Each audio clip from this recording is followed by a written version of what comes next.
कहानी की शुरुआत होती है साल 2009 से। हमें भारत के हिमालय क्षेत्र में ले जाया जाता है, जहां एक बेहद सीक्रेट साइंटिफिक रिसर्च स्टेशन बना होता है।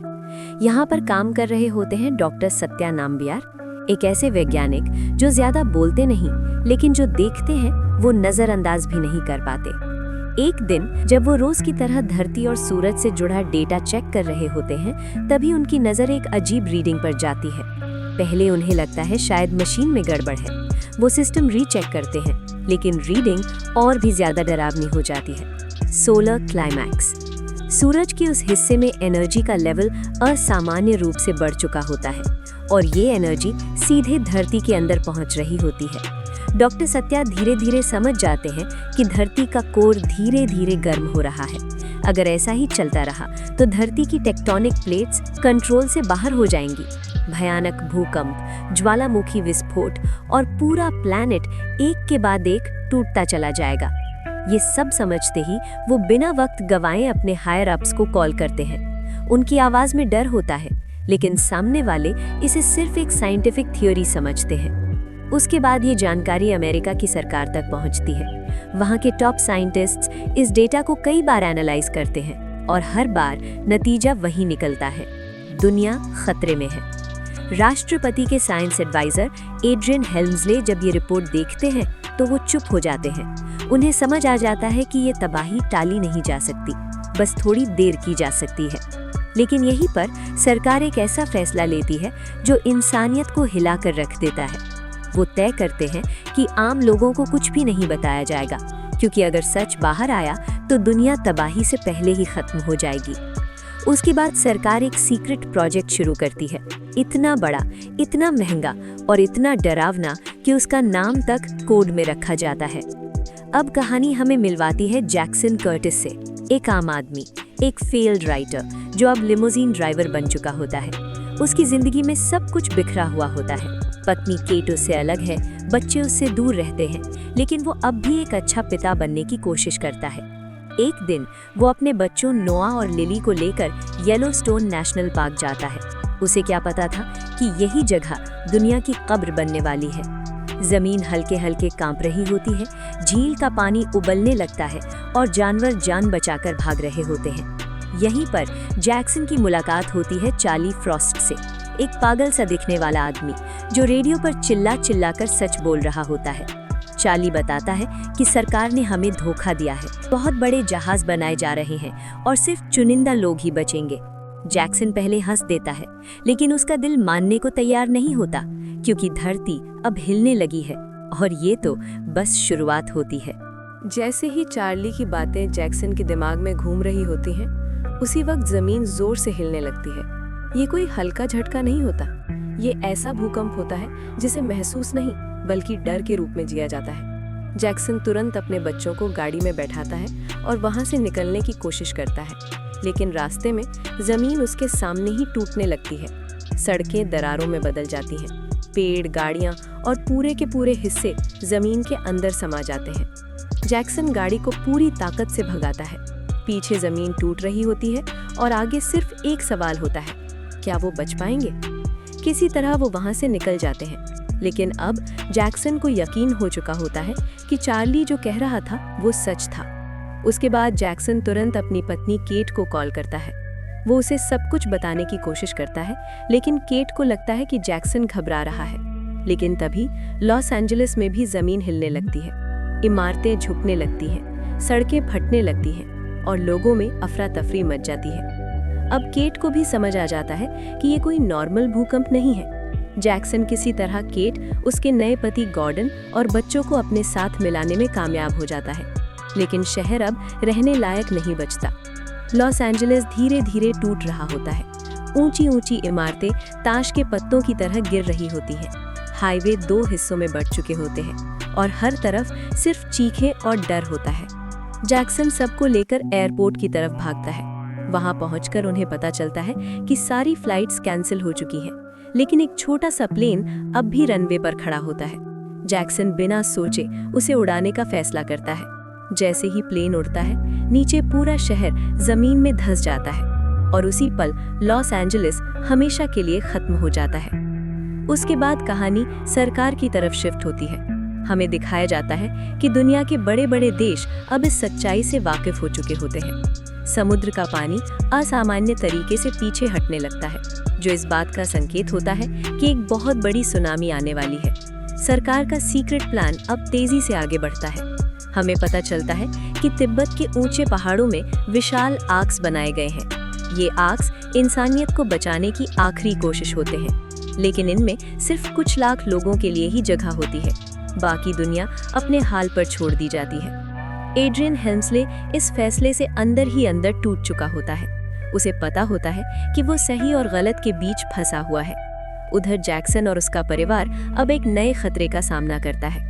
उनका प्लेन ईंधन की कमी की वजह से लैंड करने पर मजबूर हो जाता है, और वहीं उन्हें पता चलता है कि दुनिया अब तेजी से खत्म हो रही है। शहर शहर नहीं रहे, देश देश नहीं रहे, अब सिर्फ बचने की कोशिश बची होती है। और सबसे डरावनी बात ये होती है कि असली तबाही अब भी आनी बाकी होती है, क्योंकि धरती का दिल अब पूरी तरह जाग चुका होता है। धरती अब सिर्फ हिल नहीं रही होती, वो टूट रही होती है। जैक्सन और उसका परिवार जहाँ खड़े होते हैं, वहाँ से दुनिया पहचान में नहीं आती।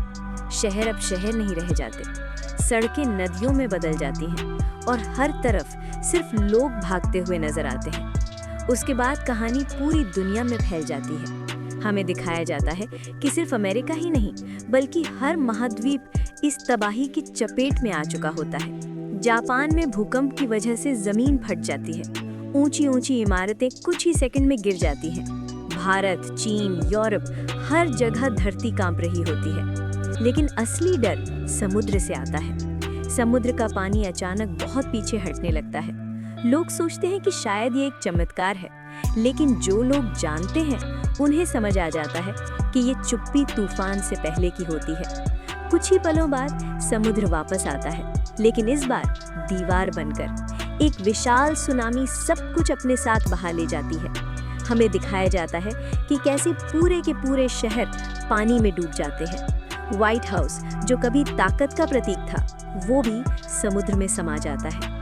दुनिया समझ जाती है कि अब कोई सुरक्षित नहीं है।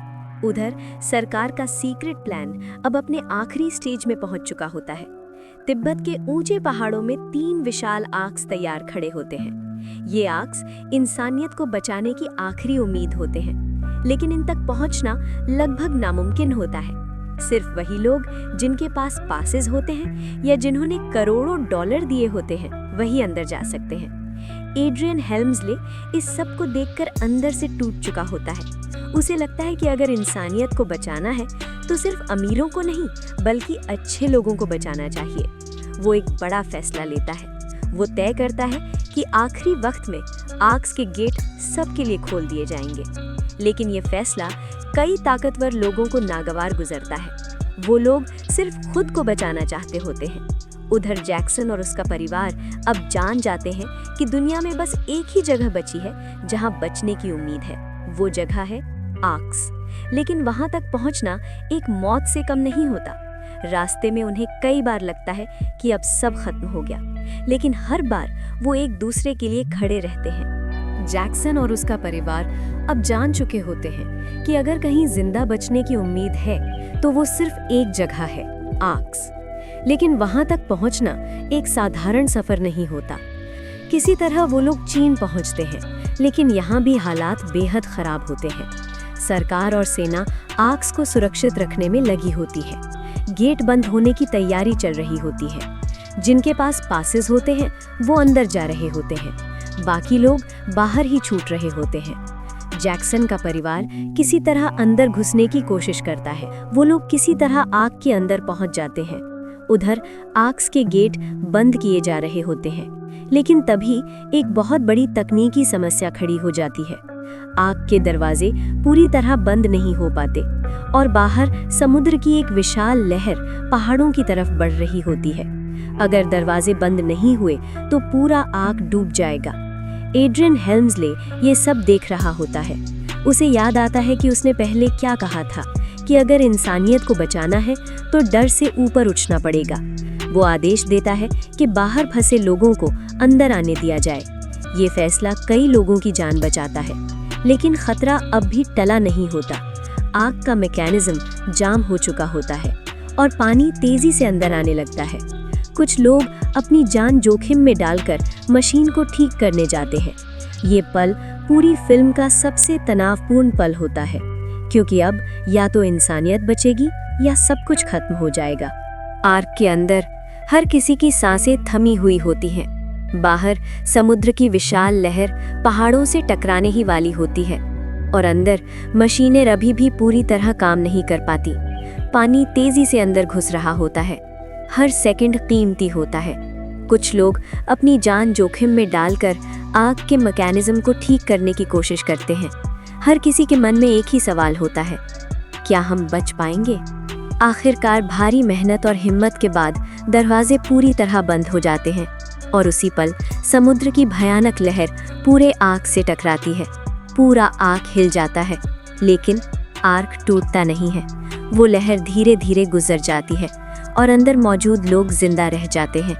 कुछ देर तक हर तरफ सन्नाटा रहता है, जैसे दुनिया ने सांस रोक ली हो। फिर लोगों को एहसास होता है कि वो बच चुके हैं। जैक्सन अपने बच्चों को जोर से गले लगा लेता है। केट की आंखों में आंसू होते हैं, डर के भी और राहत के भी। उधर एड्रियन हेल्म्सले खामोशी से सब कुछ देख रहा होता है। उसके चेहरे पर सुकून होता है, लेकिन साथ ही उन करोड़ों लोगों का बोझ भी जो पीछे छूट गए। कुछ समय बाद पानी धीरे धीरे नीचे जाने लगता है। आर्क्स पहाड़ों के बीच शांत खड़े होते हैं। दरवाजे खोले जाते हैं, लोग बाहर निकलते हैं। वो दुनिया को देखते हैं जो अब पहले जैसी नहीं रह गई होती। चारों तरफ टूटे हुए पहाड़, उजड़ा हुआ वातावरण और सन्नाटा। लेकिन इसी सन्नाटे के बीच एक उम्मीद भी होती है। हमें बताया जाता है कि अफ्रीका का केप गुड होप अब जमीन के ऊपर आ चुका होता है। मतलब धरती फिर से रहने लायक बन रही होती है। लोग समझ जाते हैं कि अब उन्हें सब कुछ दोबारा बनाना होगा। नई दुनिया, नए नियम और शायद एक बेहतर इंसानियत। फिल्म यहीं पर एक बहुत गहरे मैसेज के साथ खत्म होती है कि जब दुनिया खत्म होती है तो असली सवाल ये नहीं होता कि हमारे पास कितना पैसा था। असली सवाल ये होता है कि हमने इंसान बनकर क्या किया। और यही 2012 की कहानी का सबसे बड़ा सच होता है।